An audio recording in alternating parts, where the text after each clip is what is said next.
All right. Hello, everybody. Welcome, welcome, welcome.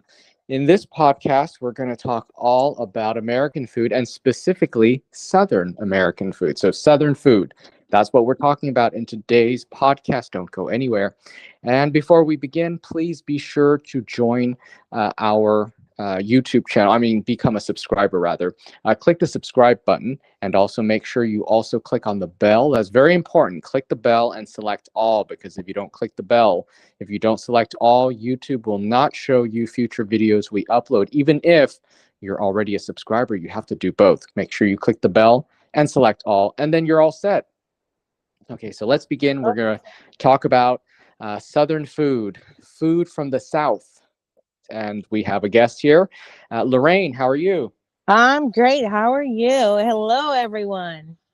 Do Yeah, I'm not good. do not forget to subscribe. Yes, absolutely.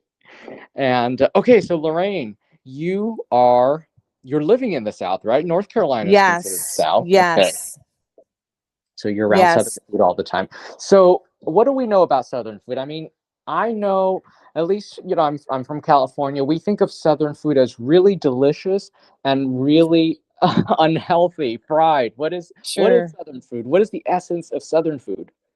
That is a loaded question Yeah. because I've actually studied Southern food. One of my absolute idols, and I have a few. One of them is Leah Chase, and Okay. she owns the it is a absolute amazing restaurant. She's no longer living, but she is what she Cajun Creole chef, and Hmm. She opened Dookie's back. I think it was the 50s or the 60s with her husband, and they actually used to have a bunch of political figures there, and everyone's eating there. It's a well-known Southern Cajun Creole. And for me, I'm just going to put this out there. Southern food is, so many different things. You have everything from Cajun and Creole, soul food. You Oh, have there's subcategories. you have Got it. you have low country, Floridian, which is funny. It's like Oh, a wow. mixture. Yeah, and you have gula, and it's kind of crazy because within those categories it has, there's different, influences from different places. And then getting back to Leah Chase, I met her, amazing woman. Her grandson actually graduated from where we graduated, Lake Cordon Bleu. Uh-huh.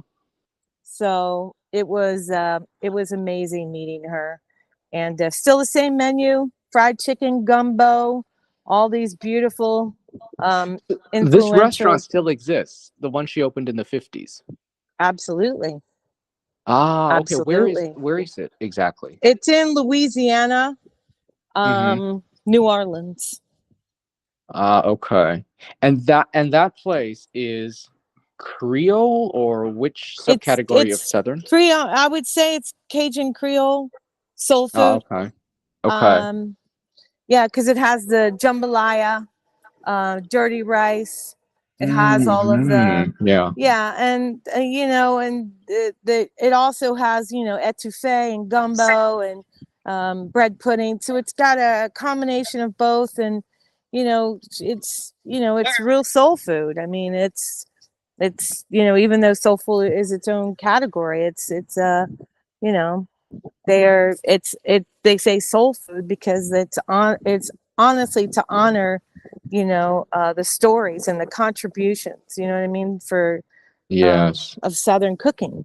So there's so many. And Edna Lewis, people don't really know about Edna Lewis. Her story is amazing, and I'm not, don't quote me on this, but her story is I think she was in Virginia, and after the Emancipation Proclamation, there was a community of enslaved humans that, built this community, and they did everything local. They grew their own vegetables. They got their own goats for cheese. They got their own coffee grinds. Their own coffee beans. They grinded their own coffee. They did all this amazing stuff, and she left home with a suitcase and Wow. got to New York at 14 years old. And then she worked, I think, as a bookkeeper or a seamstress. And then Hmm. she ended up cooking for Tennessee Williams and Andy Oh, wow. Warhol and all these amazing. Then In the she was north. so, yes, in New York. Ah, And uh-huh. then she actually made her way, and she cooked for the Clintons in the White House. Oh, You wow. just have to look it up. Her story is Okay. unbelievable, and I couldn't imagine not anyone not doing a movie about her life. And so Southern food is known to be very flavorful, right? Very bold flavors, maybe spicy. Absolutely. Uh-huh. Absolutely. Depends. If you're talking about um, there's Jambalaya. everything. Yeah. I mean, there's so many different flavors, and oh, it's just unbelievable. And frog legs, Mm-hmm. for Cajun, they have frog legs, and Ah, it's yeah. I mean, it's whatever they had. They didn't Oh, have okay. stores. It was whatever they have. The history of soul food goes back to the slaves, and it goes back to whatever the master would give them, and Oh, they so very would make the modest best of ingredients. it. Yes. Not this is not luxury food. No. This is No. whatever they had. They did the best with what they had, and it ended up Right. being very flavorful and quite delicious. Right. But that's soul food. That's soul food. And Cajun and Creole is honestly from, it's from the Haitians and the Caribbean. And, there was the whole transatlantic from where the slaves came. And, it's Hmm. just like a whole, where they came. So you could see the influences all the way from West Africa to the Caribbean up through Florida. I mean, you could see it all through the South. Mm, And okay. yeah, it's pretty amazing, actually. So why is fried chicken such a like whenever people think of Southern food, we always think fried chicken, right? And then I came to learn that there's actually a difference between Southern fried chicken and like this other fried chicken. Is that true? There's one that's deep fried, there's one that's pan fried or something like that. I well, the history about fried chicken, it's actually kind of interesting because you know I think it's a hearth. They actually didn't have, a lot of the people back in the 18, they didn't have stoves, obviously, or ovens, especially in the slave quarters. They actually had only fireplaces and hearths. And Hmm. so I think fried chicken goes back a lot longer, maybe hundreds of years ago. Um, but I'm not, all I know is that the origin is ours. So Hmm. I think it was just, the South really. Um, I'm not 100% sure on that, but I know But do you like it? Do you like fried chicken? I love fried chicken, and Yeah, me too.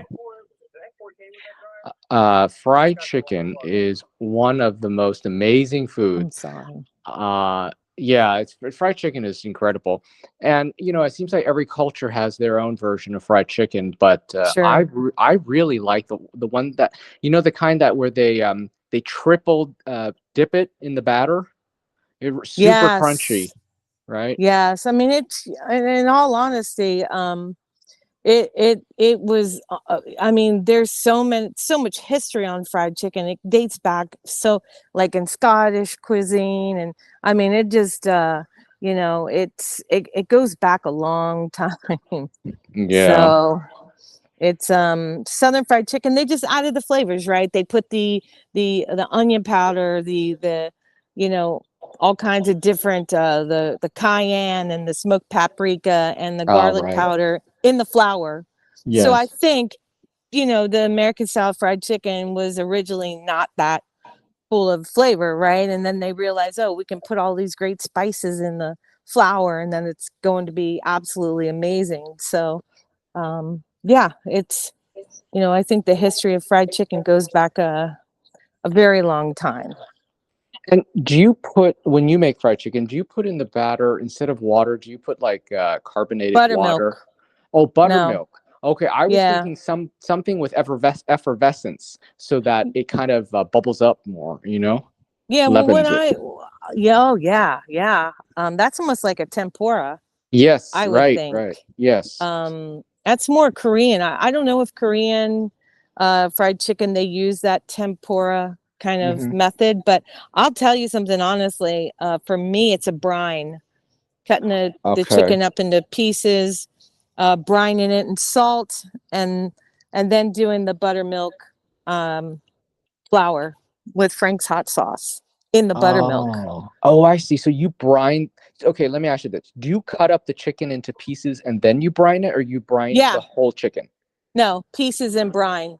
Pieces in brine. So let's tell Yes. people what exactly it's a brine. What exactly is a brine? It's a So solution. Okay, it's a go ahead. solution of salt Mm-hmm. and just water. And when you brine, you actually keep the moisture in. So Mm-hmm. it's juicy. So when you actually cook the chicken or fry it up, it retains that water, and that's really what you want. Are we trying to sort of bloat the chicken? Is that what we're doing? Not The bloat water it. You're goes in. just trying to preserve what, water content you have. Okay. Okay. You're not trying to add water. You're not injecting anything. You're actually just brining it to keep the water content, and it just preserves it and just holds it in. Mm-hmm. Okay. And so, do you put any aromatics in your brine? Can you even No, taste the aromatics? no, No. no. Okay. There's no sense in that. Ah, okay. Because I know some Yeah, people do it with certain birds, but I guess for fried chicken you don't because you're not going to taste it anyway, right? sure. That's right. Okay. Okay. So just a solution, just water with some salt. You soak your chicken for how long? Yes. A few hours? I would say 24 hours at Oh, least. okay. Okay. Yeah, you have to. And then after that point, you can pat it dry and then put it into a buttermilk with some hot sauce. I love it like that. Mm-hmm. Okay, so you put buttermilk, hot sauce into a batter, and then you fry it up. Do you dip it several times? Because I know people do Yeah, that, you or can don't. double. Yeah. Yes. So you'll do a two time. So Mm-hmm. it's buttermilk. Usually you got the 3 station, um you got the egg and the milk solution, and then you have the flour. But for me, it's just, I think buttermilk is a pretty standalone coder for Yeah. fried chicken, and it Mm-hmm. gives it that crispiness. Yeah. Yes, and tanginess. Yeah, yeah, Yeah. Yeah. Buttermilk is magic with yeah. fried chicken. Um, and some people, I've seen recipes where they call for like cornflakes. What do you think of stuff like that? Obviously, that's not original, or do you think that's weird? um Cornflakes. No, I really don't. If it's grinded down to the right consistency, I always Mm-hmm. say whatever makes you happy. Like Mm-hmm. I am totally for, doing that if that makes you, if, I mean, I know some people that only use cornflakes, Mm-hmm. and if you can pair it with some spices, why not? Mm-hmm. Maybe gives it extra crunch or texture, Yeah, nubbliness. Yeah. absolutely. And everyone loves that Colonel Sanders, like that extra crispy Yeah. crunch to it. I mean, and chicken I think is probably one of the most amazing dishes of the I mean, everyone, no matter where you go, even in Russia, they have fried chicken. I mean, Yes, they I have know. they have fried chicken everywhere. So I think it's I think it's a dish that, people globally really enjoy. Absolutely. And the chicken is so humble. It's not a Yeah. luxury food. It's not anybody can afford to eat chicken, and yet it is so incredibly satisfying and really can taste very, very Yes. good. And so, what are the other dishes in Southern cooking that are pretty popular or iconic? So we have fried chicken. What else? We have jambalaya. Yeah, jambalaya is great, but actually I am a big fan of collards. Ah, okay. Huge, huge fan. Okay, collard. The I vegetables, collards or vegetables, collard greens. Uh-huh. Yes. Yes, with, you know, you can do them 1,000 ways. Ham Yeah. hock or smoked turkey leg, Oh, there you um, go. and Yeah. then, you know, from there, it's just a wide open, Mm-hmm. you know, with your spices, but I like to keep it just simple. Okay, before we continue, I just want to say hello, everybody. You're listening to this podcast where we're talking about the foods of the American South. So we call it Southern food. So thank you for joining us. And make sure you also subscribe to our channel. Click the subscribe button. And the next step is very important. Make sure you also click the bell and select all. By doing that, YouTube will show you on your homepage, on your feed, future videos we upload. If you don't click the bell and select all, YouTube will not show you future videos, even if you're already a subscriber. So you got to click the bell and select all. And if you like this video, please support it. We would really appreciate you clicking that thumbs up button. Thank you so much. So let's go back to collard greens. So collard greens are these types of vegetables. They're rather tough. I mean, it's not something that you can just like saute and eat. It takes time to sort of soften up these vegetables. I mean, they're almost like weeds, right? But then Yeah. when you cook it properly, it's very tasty. Yes, absolutely. You have to break them down. You have to braise them, and that's just a fancy Yes. word for slow and low, cooking them in liquid. You have to absolutely braise them. And the best way to do that is braising them. You know, a lot of people keep the backbone, which is the, you know, the hard part. I'll just say that. Yeah. But I like to take it out and do it. And, you know, the traditional way is through, you know, using a couple ham hocks, smoked ham hocks, Mm-hmm. and just letting them cook down. Otherwise, you really cannot, you really cannot stomach them. No, you can't. You won't. I mean, you need a cow's stomach to digest that. But no, you Yeah, can cook it down and you're fine. But you mentioned a ham hock. That's where the flavor comes from. So what sure. exactly is a ham hock? It's a It's ham hock. it's a hock of ham. It's a hock of ham. That's funny. So the ham hock, it's actually just the pork knuckle.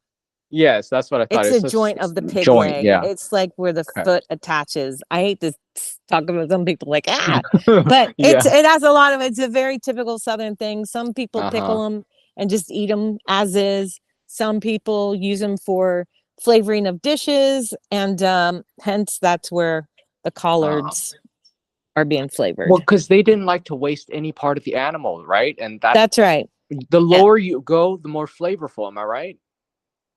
On the yeah, animal. Mm-hmm. yeah. Mm-hmm. And you know, during the you know, and during the slavery, they, you know, ham hocks were something given to the slaves also. Ah, okay, Um, gotcha. They didn't and get the choice cuts. They got the sort of the right, throwaways. Okay. exactly. And Yeah. unfortunately, you know, and some of those slave masters allowed them to have gardens, small little sections they would give them. Um, but you know, just they did But what they had to do with what they the had. And ingenuity of it though, yes, the right? ingenuity of them, they had to come up with ideas to eat. I Yeah. mean, you know, it was up to them to feed their families and come up with it, whatever scraps that they were given. And Mm-hmm. it's just reality. And it's a very, you know, shameful part of history, but true. And Yes. so, yeah, but they are delicious once they're braised and seasoned. I mean, there's it and a little vinegar. It's just unbelievable. Oh yeah. You know, it is important to add acid to Mm-hmm. cooking, right? Isn't it? It just it brightens it up. It just it was sometimes, you know, if certain foods taste a little too heavy, a little weighed down, it's amazing. A little bit of vinegar, a little bit of lemon, Oh just yeah. yeah, Sure, lightens just it. some hot pepper, just some like hot pepper vinegar in Mm-hmm. in the you know in the collards is just amazing. I mean, for Yeah, me, it's like that vinegar with that fatty cuts it. You know, the vinegar cuts it, and just oh, it's just amazing to me. sure. Yeah, I do like collard greens. I don't know if it's for everybody because some people might look at it and be like, "Wow, this looks like a dark green wet mop." because it Yeah. won't it won't win beauty contests. Okay, No, can we agree it won't? right. That's right. It will Yeah. not. It will not, but it does taste good, and it's a very good accompaniment to something like fried chicken or just southern Yeah. foods and southern Oh yeah. flavors. Oh, absolutely. And it is one of the best sides that you can ever have, or part of a main entree. Hmm. And like I said, when it's braised correctly, it is one of the best Sure, it is. vegetables because it has so many, the complexity of the flavor, because it's been just, cooked down to this just soft. I mean, it is a melt in your mouth vegetable once it's cooked correctly. It is yeah. You know what? You bring up a good point, and there is complexity of flavor in that vegetable. You're right. I mean, Yeah. sometimes it almost has that deep complexity, like a very dark tea, like a Earl Grey tea. Sometimes it Sure. has that kind of flavor. Sure, sure, Yeah. sure. And it's funny because I made a caramel cake not so long ago, and I didn't know that one of the chefs that I admire the most is Edna Lewis. That was one of her favorite things to make, and that is actually a complex kind of cake to make. If you want to talk about desserts, it's amazing, but it is one of the most complex to do. So this Uh, is a southern dessert caramel cake. yes, Okay, so what is yes. it? Is it like a cake, It's a or is cake. it It's like a a cake pudding? cake. Okay, it is. Is this cake? It's a cake. Okay, with flour and egg, and so you tell us, how do you do it? Yeah, it's just a honestly, it's just a basic cake recipe. Hmm. And it is unbelievable. It just has like it's just a regular butter, flour, sugar, baking soda, blah blah. And then you've got the brown sugar, the Hmm. butter, the vanilla, and you're just making it. It's just a basic caramel cake, but the flavor is so amazing. And then if you want to do like maybe a sweet condensed um, syrup that you Hmm. can actually put through the cake, it's Oh, just a beautiful cake. wait a minute. So It's when I'm beautiful. thinking, like, when you say caramel cake, I'm thinking like there's like it's topped with some sort of caramel, but that's No, not no, it. no, That's no, no, no, it's no, not like no, that. It's kind no. of marbleized through the cake. Yes, absolutely. Okay, got it. Um, Okay. it's just an old Southern recipe. Oh, I've never And had it's that. yeah, it's a very, very well-known cake in the South. Mm, And okay. yeah, it's just kind of vintage cake. And it's Hmm. decadent, it's a treat, it's amazing. So it's hard to describe. It's I'm gonna have to Google it. Yeah, you should. It's hard to describe because it goes back it goes back probably more than 100 years. Hmm. Um, but caramel, that's just when they say caramel, I'm gonna assume it's just the color of it. Um, Okay. because it is made with brown sugar. Okay. So yeah, it's just amazing. And probably the origins, I would say, is Mississippi. Hmm. um but it's rich, the delta, probably the delta Mississippi region, I'm guessing, because of the southern where it actually came up from. But you really should check it out. It's pretty awesome.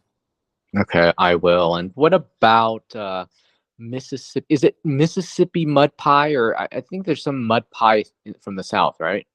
Yeah, Okay. yeah, Okay.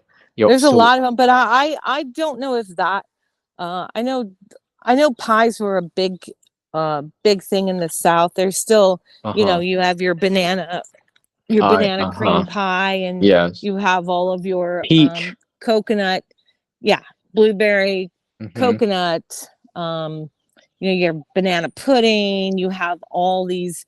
You have pecan. I mean, the list goes on and on Oh, and on. pecan pie And is then the so bread southern. pudding and Yeah. the bread puddings. Uh-huh. The bread puddings they've actually kind of elevated throughout the years, right? People are doing all kinds of like Sicilian bread pudding, where they're actually adding the panettone and the Oh yes, yeah. bread in there, and then doing all of these fancy. I do one that I Vanilla, actually do a yeah. limoncello Oh, vanilla sauce. okay. Yeah, nice. So Yes, and people are, yeah, they're kind of making it, they're fancifying it. Like they're adding like Madagascar vanilla and all sorts of exotic ingredients like that. sure, sure, and you can. I mean, it's really. I mean, honestly, it is really whatever you make from it. It's sort of like a uh, just a blank palette. You Yeah, know, yeah. you can do anything. And that's an old. It started actually in England. So Oh, interesting. bread Okay. pudding bread pudding originated in England.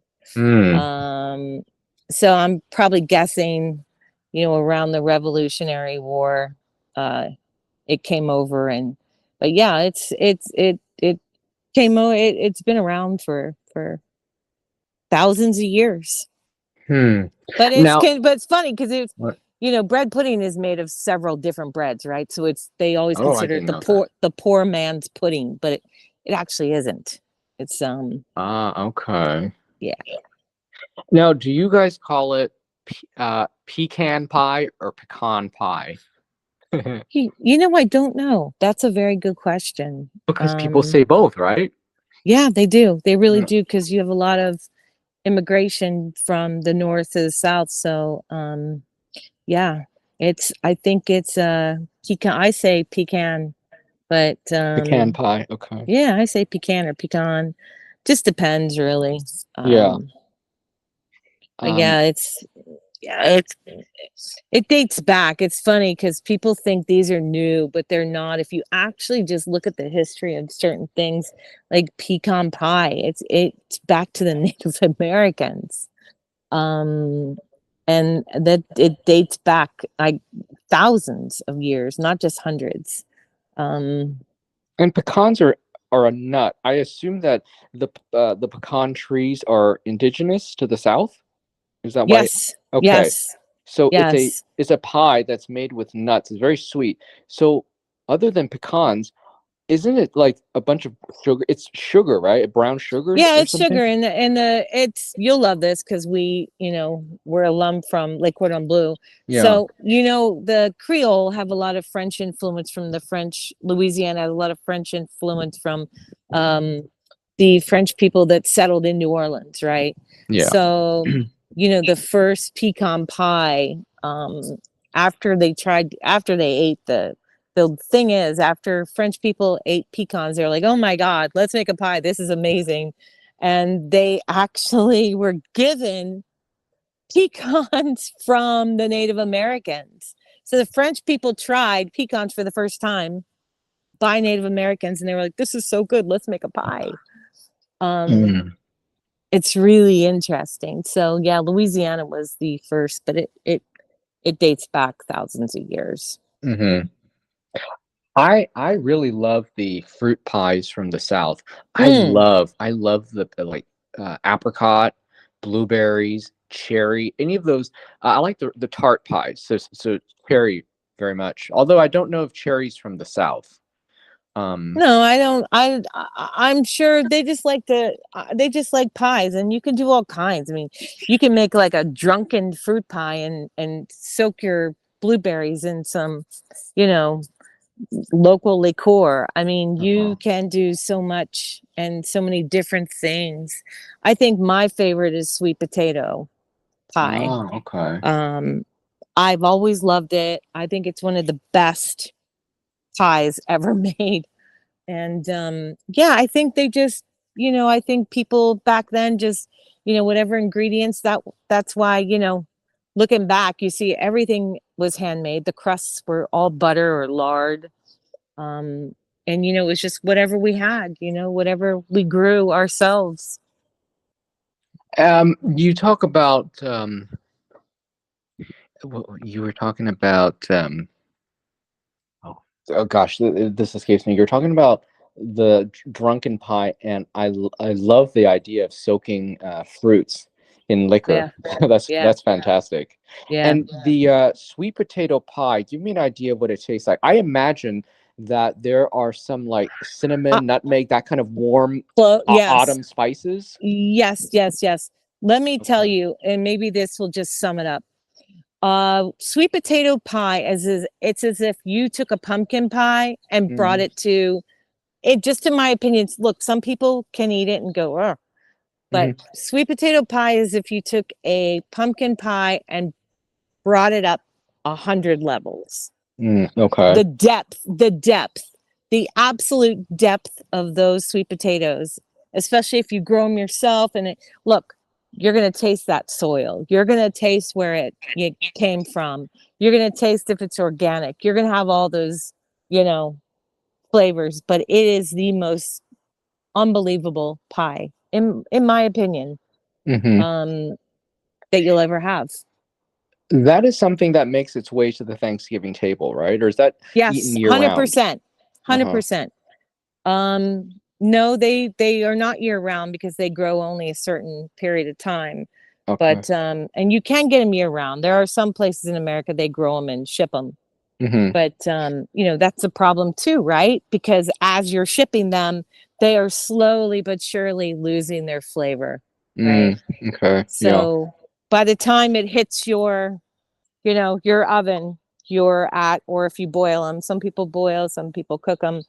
Um, you know, by the time it hits your kitchen, you are, you know, that flavor has lost. So I don't know. I'm always a big proponent for local.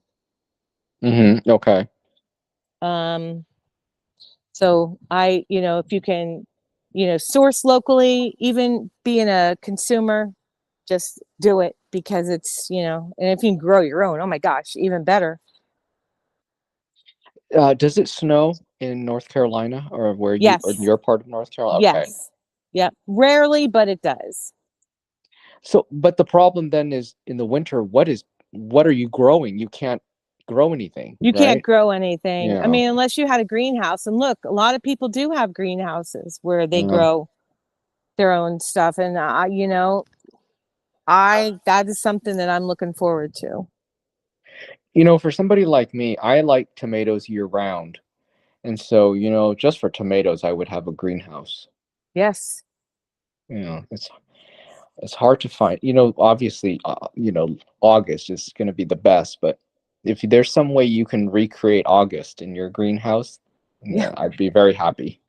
Yeah. And I'll tell you something, just eating a fresh tomato out of the garden with just a little bit of salt.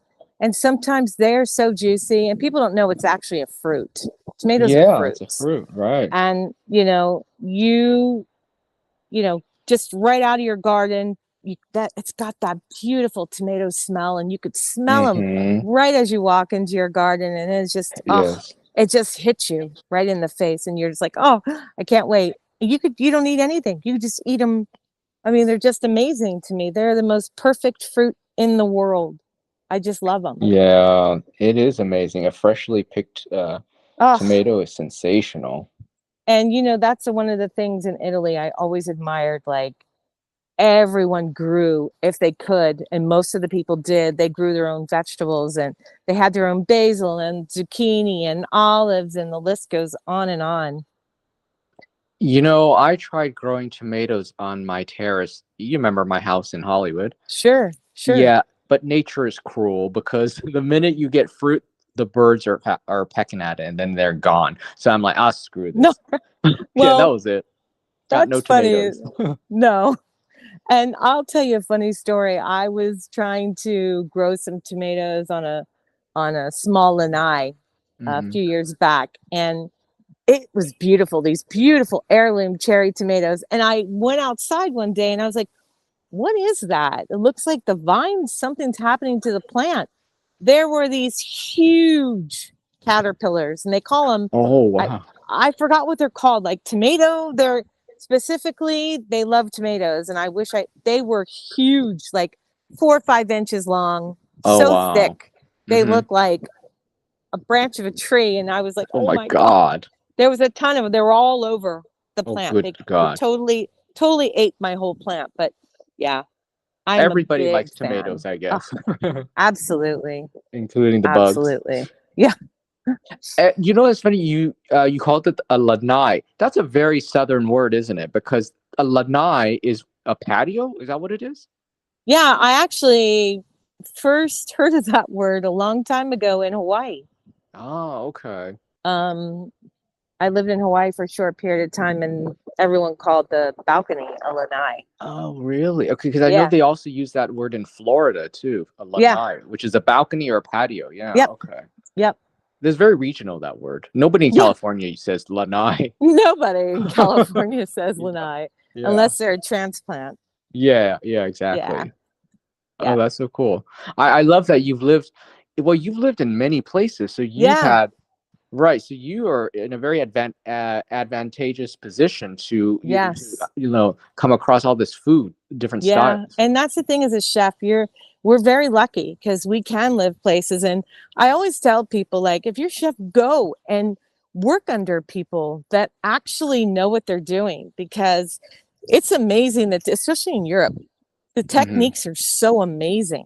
Mm-hmm. I mean, the techniques are so different from America. And yeah, I think traveling is amazing. Everyone should do it, right? Life is Absolutely. short. Yes. Yes. I think for another podcast, we should talk about how we cook in America versus maybe how or what you learned in Europe. We can compare and Yeah. contrast as, we're both, I'm a little bit familiar. I'm sure you're much more familiar as you've actually worked in the kitchen. I've never Yeah. actually worked in the kitchen, but I'm fascinated by the Right. rhythms of a kitchen and how it Sure. works. So. Sure. But all right, so I think you've given us a very good taste of what Southern food is like. Of course, this can we can go on and on and on because there's so much more. But this is a good introduction to Southern food. So thank you for that, Absolutely. and we will do another podcast, a sequel Yeah. to this. I would love it. I would love it. Thank you again for having me. It's been so much fun. And Absolutely, you know, just try. I mean, if you haven't tried Southern food, try to make it yourself. I mean, get Edna Lewis's book or Leah Chase. I mean, they are honestly the staples of Southern cuisine. And there's a few other amazing chefs that just mind blowing if you like Southern food. all right. I'm gonna Google them. Yes, please do. Thank you Okay. again, everyone. I hope you enjoyed the podcast. It was really fun.